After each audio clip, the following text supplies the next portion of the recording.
राजकुमार भाटी जी बोलिए, आपकी बारी, बोलिए। धर्म मूर्ति, धर्मावतार, नॉन बायोलॉजिकल अवतार, जुमला विशेषज्ञ माननीय नरेंद्र मोदी जी ने एक और नया जुमला इस देश को दे दिया है कि मेरे अंदर खून नहीं बह रहा, सिंदूर बह रहा है। अभी साजिया जी कह रही थी हमारा खून खोल रहा है, ये तो डायलॉग चेंज हो जाना चाहिए। अब आपसे कहे करो हमारा सिंदूर खोल रहा है। ये जो माननीय मोदी जी बोलते समय ये भी नहीं देखते कि आपका कितना मजाक उड़ेगा, कितनी हंसी उड़ाई जाएगी, कुछ भी बोल देते हैं।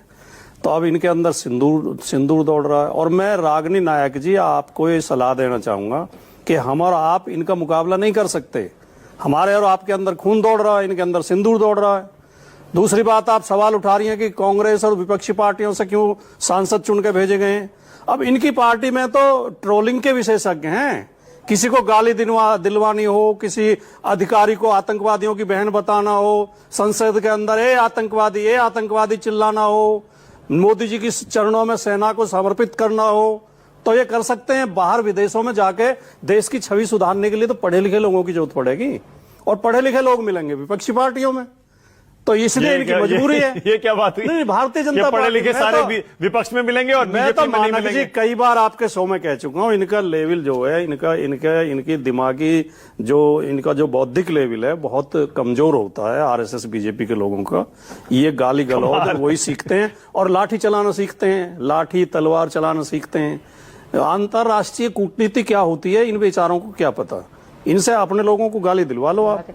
लेकिन वर्तमान परिस्थितियों में अभी बड़ी शान में बोल रही थी साजिया जी, और हम भी सहमत हैं। हाँ। हमारी सेना ने शानदार काम किया है। हाँ। ऑपरेशन सिंदूर सफल ऑपरेशन रहा है, कहीं कोई दिक्कत नहीं।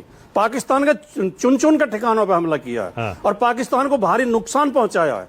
लेकिन जो फोटो आप लगा रही हैं, जो होर्डिंग लगा रही हैं, उनमें मोदी जी की फोटो क्यों है? उनमें उसमें फौजी ड्रेस में, उसमें उन फौजियों की लगाओ नहीं जिन्होंने शौर्य दिखाया है, जिन्होंने पराक्रम दिखाया है। और कई लोग शहीद हुए, उन शहीदों की लगा देते। तो मुझे तो इन हालात में मानक जी कि सैनिकों से काम लेते हैं, सेना से काम लेते हैं और फिर अपना प्रचार करते हैं। इन हालात में आदरणीय उदय प्रताप जी की कविता की पंक्तियां याद आती हैं। मैं वो बोल के, और टाइम होगा तो ठीक है, नहीं तो मैं वही बोल के अपना समाप्त कर दूंगा कि कभी कभी सोचा करता हूं वे बेचारे चले गए हैं जो फूलों का मौसम लाने की कोशिश में चले गए हैं।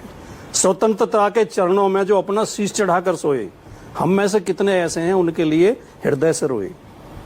और एक और ध्यान देना इस बात पे, सन 14 से इस दिनांक तक 2014 सन 14 से इस दिनांक तक केवल ये उत्थान हुआ है, महंगाई हो गई सयानी, भ्रष्टाचार जवान हुआ है और अपनी परछाई की तुलना में छोटा इंसान हुआ है। इससे साफ पता चलता है सूरज का अवसान हुआ है। तो ये जो स्थितियां देश की हो गई हैं। और बीजेपी के बारे में बोल दूं, इसी कविता की पंक्ति, क्या जुलूस है, आगे अंधे पीछे सब गूंगे बह रहे हैं, और जो सक्षम है वो लज्जा के पर्दों में पीछे ठहरे हैं, लज्जा के पर्दों में ठहरे हैं। और नया खून आगे आने के बदले पीछे क्रुद्ध खड़ा है, और इस सारे जुलूस के ऊपर एक मुंह बाए गृह युद्ध खड़ा है।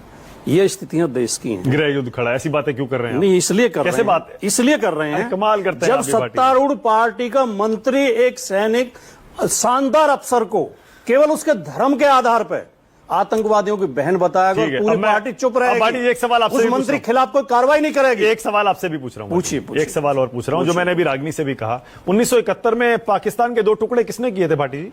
सेना ने। इंदिरा गांधी को क्रेडिट नहीं दिया जाना चाहिए? आज भी मोदी जी को क्रेडिट दिया जा रहा है, लेकिन कभी कांग्रेस ने तिरंगा यात्राएं नहीं निकाली थी, कभी कांग्रेस ने वोट नहीं मांगे थे उस पर जाके। ठीक है, अभिषेक कांग्रेस से हमारे बहुत मतभेद रहे हैं पीछे, कांग्रेस के खिलाफ खूब लड़े हैं हम, लेकिन कांग्रेस ने जो शानदार काम किए थे, ऐसा एक भी काम मोदी जी 11 साल में नहीं कर पाए हैं, और श्रेय लेने के लिए आगे आ जाते हैं। मतलब